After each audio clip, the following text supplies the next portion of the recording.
people, welcome back. I'm Nat at Mud Magic. Thank you for joining us again for another Freddie Mercury Kiln Unload.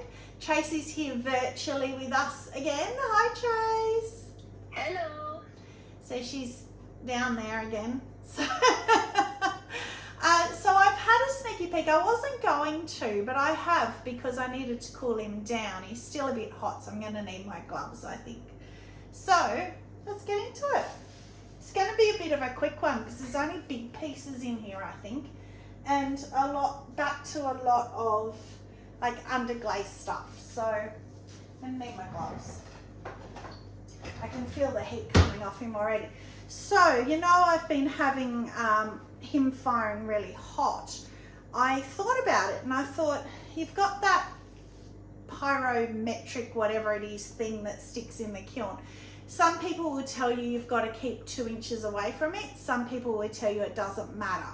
So I've been trying both. So I had my shelf quite close to it. So this time I've moved my shelf away from it to give it room and air around it.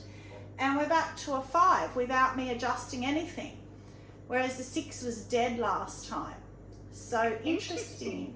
Yeah, so we'll have to see further down, but that's with 2 elements showing. So we'll have to see, but yeah, interesting. So first up, leaf platter. Oh, so pretty. I caved. I did rainforest. Trace got a black and white, so I did rainforest. Just straight. I didn't wipe back. Yeah, I didn't wipe anything back under it. There's no black underglaze or anything, just rainforest. Yeah, it's pretty. I like it. It is pretty. It's Jess, my daughter, didn't want me to because she said it's not like a leafy green, which it's not, but I like it and it's green, so I had to use 2 half shelves because there's so many big pieces but small pieces, so I had an extra shelf, or I needed an extra shelf. Now this poor piece has been waiting forever to be fired, and oh wow, I hope it's not stuck because it's not. It's gorgeous. Oh, beautiful. And there's no grog stuck on the back of it. So I have issues. I just had to check because that's probably my best plate to see if it was one of the big square plates, and it's not. I threw that. It's got my stamp on it. Yay, Wow. no cracks. Sorry? That's gorgeous.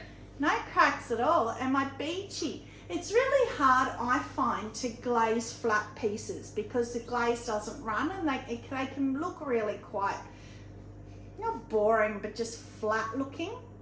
Which I don't know why that reminds me, but my charcuterie board sold today. The one with the frozen pond technique on it sold today. So yay. So that's my beachy. Oatmeal celadon bloom light flux. Of course, because it's flat and you fire it flat, the light flux doesn't move as much, but I still love it. I think that's beautiful. I love that because it's just like the foam of where it meets the sand. Yeah, like the waves are crashing on the sand. I might even have to keep that because I don't have a plate of mine that I like. I have got some, but they're like rejects. I don't have one that I actually like, and I actually like that. So that might be a really good size too. Sorry? It's a really good size too. Yeah, it's a perfect size to me, and I didn't put out cookies. So I just have to quickly chuck cookies out as I go because they're too hot. I might use that one as well. Oh, actually no, because that would be hot.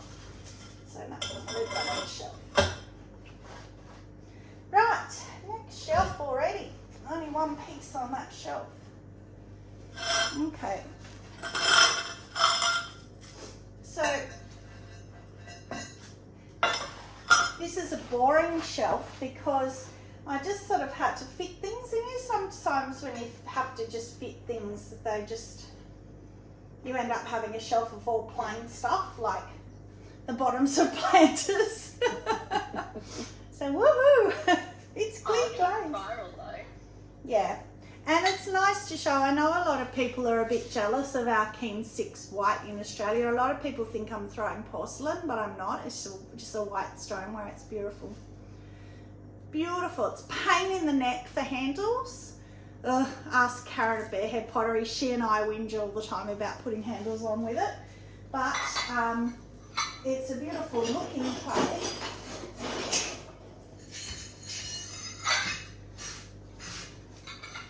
It's it's a beautiful coloured clay. Now these are cute. So these are more of those Laguna glazes that Trace bought, promptly forgot that she had, and I found. And look at that. Oh, pretty. That is Spoon Rest Antique Jade.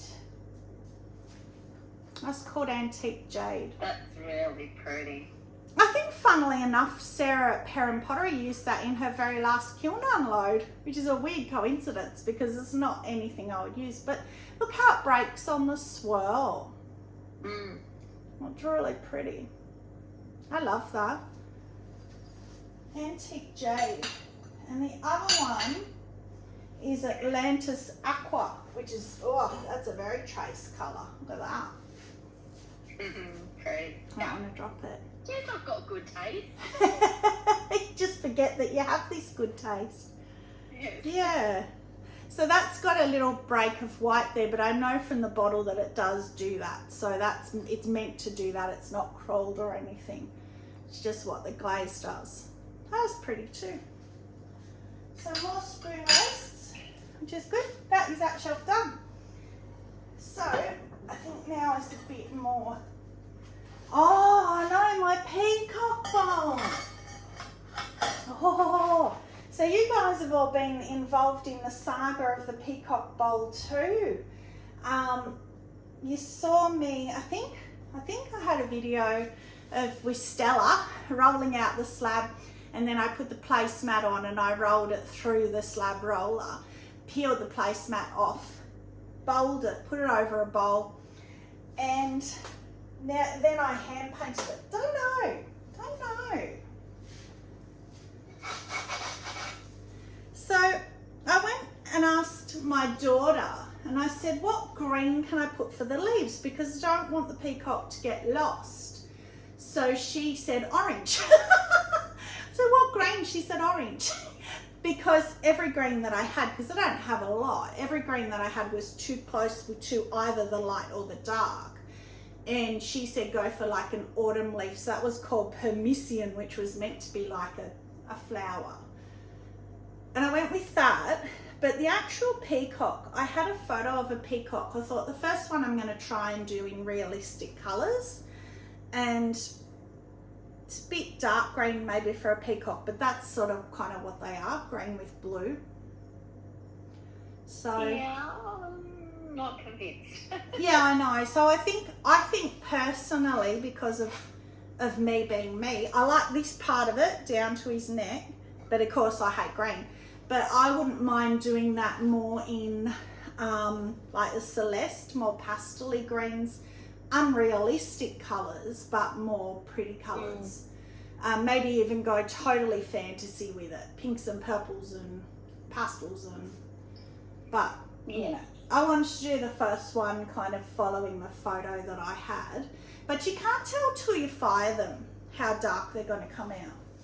So yes. The patterns come out so well, especially putting it through the slab roller. Like the impression is gorgeous. Yeah, well, when you put them through the slab roller, yeah, it pushes the texture in so nicely. It's so much better than rolling pinning it. And much more even. You get even texture. That's that shelf done too. So, I think we're down to the bottom. Yep, last shelf. So, the bits that go with the bases. Cute. The planters. So remember I did the one with the bee, and then I did two without bees, just to see what would be of more interest. What? At markets.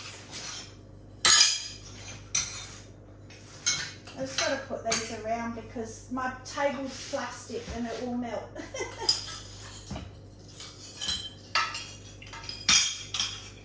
What? And of course it's really hard to do with gloves. So then this one will be really interesting. The same bee planter. So they just... They're so cute though. Yeah. And I've got the mugs to try as well and the cones. So see, that's a 5.5. That's where I love to be. So I think it's got to do with that shelf being too close to the reader, whatever it's called. But also too, you don't have as many pieces in the kiln, so.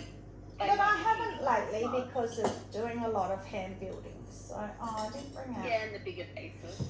Oh, I'm trying to lift this up, but it's really slippery. There we go. Oh, it's gone sweet.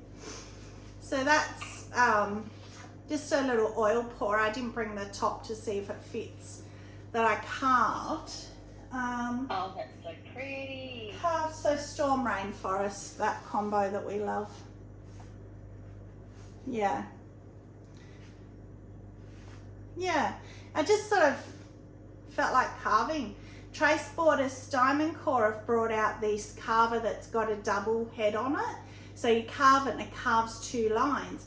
And then you put the last line in the last line you carved and then you're only carving 1 more line, but you're following your first line. So it follows the pattern and it's so much easier and it's so good for doing repeat lines. Like you could go around the whole thing and it would be perfect. So I love it. It's the best little tool. It's only quite new. So love that. And then these are all oil pourers. This one. Oh, so hard to pick up. Is stuck. That one is Palette Turquoise with seaweed over. Oh, pretty too. Oh, that's pretty. Because, actually, I know why I did that, because Lisa Finkel did that, and it went blue, and I was like, how does Palette Turquoise seaweed, both green, go blue? And it hasn't gone as blue as hers. On the neck it has. It's gone really quite blue on the neck. The rest of it, I guess the Powered Turquoise, being turquoise, has a blue tinge to it. But, you know, that's another way of loving seaweed for me, because, you know, I don't like seaweed, but that's beautiful. It's like the storm seaweed. Yeah, I love that combo. It's yeah, pretty. That's really pretty. I've just got to hope the top parts fit in. The oil pourer spouts fit in. I would say I'll do a short, but if they don't fit, so if there's no short, you know they didn't fit. Look at that. That's pretty. So that had flower texture. Trace gave me this little flower roller, but you've totally lost it. You can see a tiny bit at the bottom. It's gone. Oh gosh, I'm really going to drop that. So that one is, oh, just soft red. Just soft red. So I wanted to see it over texture. But that's where you get that apricot then going down to the cream. So I've never done soft red on its own. So I wanted to give it a go on its own. Look at that. It's not trans, it looks very white. Yeah, don't drop it. Does it? I can see little bits. Oh, now when you put it up close, I can see the colours through it. Yeah, pretty. Yeah, lots of pink. Lots and lots of pink. It's not cream at all. And it has that gradient like soft red does, but it's pink the whole way. So the last one that I've left last on purpose is the mug I told Trace was in last time and wasn't, which is my Pussycat mug. When she said to me, oh, isn't that your Pussycat tail? And I said, nearly. That's my Pussycat tail. How it goes out, sort of. Can you see it? So it's blending into my black shirt, so I'm trying to lift it up so you can see it. And Pussycat that I said is, does it look like a cat or does it look like a fox? And jury's still out on that. It's a combo. It looks like a creature with a tail, so you know, it'll do. But, oh, look at those flowers. Like the retro flowers. So I don't even know if can't remember if I told Trace how I did them or not. But what I ended up doing, I've got these, you would have seen on my shorts and things. Oh, and I did the little stamp of the Pussycat in the bottom again and white back the pink flower. So that's the, I think it's Amaco Violet, the Celeste I was just talking about for the Peacock. So that's what I'm saying, doing it more in that kind of green, which is, as I said, not realistic, but pretty. Yes. And that's the Rocket Red with the white, but I added more white because I didn't like it last time. It was a really weird pink, but I love it now. And they go so well, all three of them. So what I did was, I have all these stamps with cutters that I got from Temu and that Sat J that I can never remember the name of. And what I did was I just got the stamp part and I got some tissue paper and I got a pencil, and on the other side of the tissue paper, put it against the stamp and just drew it with the pencil. And then I got those ink textures that Paula McCoy told me to get, and put the tissue paper on there, and you just draw over it, and because it's ink, it goes through the tissue paper. It's so clever. And I just repeated with the same piece of tissue paper. I just moved it around and drew them all in, and then went back and hand painted them all in. I just love that. Yeah, they're really pretty. Apart from the fox cat. A cat and a fox. I don't like that. It's cute. Yeah. Cat and a fox bred and made a fox cat. It's all right.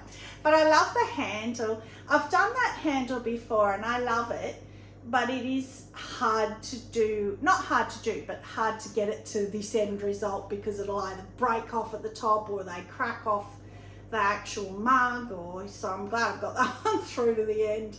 So I had one that had that handle, and Trace said, oh, that's your cat handle, but it only stopped at the mug. It didn't have that last bit. So I was like, oh, kind of. So that's it. That's another one where she'll say, it's not practical. Put your thumb through. Well, without my gloves, I'd have 2 fingers through. Yeah. Yeah. But that's really pretty. I love the shape of that mug too. It's gorgeous. Yeah. So that's it already. I told you, quick kiln. It's my kiln favourite. I haven't, maybe the plate. So I've got to the point now with my kilns where I'm just trying to push through now the last few pieces for the markets for Christmas. So I've got another load to do, but again, they're big pieces, but I've got a bisque to do first. So I think there's a few mugs and things, but I've got a couple of chip and dips and a few big pieces, another bowl with the texture that I hand painted like this with all the flowers. So that will fill the kiln up. So either the cat or a plate, because I've wanted a plate for me forever, like a nice plate. As I say, I've got plates, but they're all wonky. It's flat. A cat mug for me. Yeah, I love that. That's if the cat was cuter, it might have been a keeper. I wouldn't mind doing that with just the flowers. Yes. Without the cat tail, with just a normal handle. That would actually be really pretty. I might do that. So that's really pretty. Oh, you know what else I forgot to tell you, and it was so weird. I often say things and then they happen, and it's really strange. Like Trace will tell you, it's really weird. So in the last kiln unload, I showed you my wine cup, and before I pulled it out, I said, oh, I didn't want to tell Trace this because I didn't want to jinx it. And then I showed the cup and that I made it for myself. Well, I took it out the back and to sand the bum with every intention of doing a short, having a glass of or a cup of wine out of it. Dropped it, shattered all over the floor. I'm saying shattered. Like I sent it to I've got a group chat with Sarah Walton, Julia, and Jeanette Farforest. And I sent them a photo and I said, kintsugi anyone? There was no way this was being kintsugi. It was in a billion pieces. I was devastated because I loved it. It was a Celadon Bloom Weeping Plum one from the last unload. So I am definitely 100% going to make it again. Might make 4. Let's hope the one makes it. If they all make it, then I'll have 4 or I'll sell some. Anyway, so that's it. So 2 kiln favourites. So all done. So thank you very much for joining. Stay muddy and have a magic day. Bye.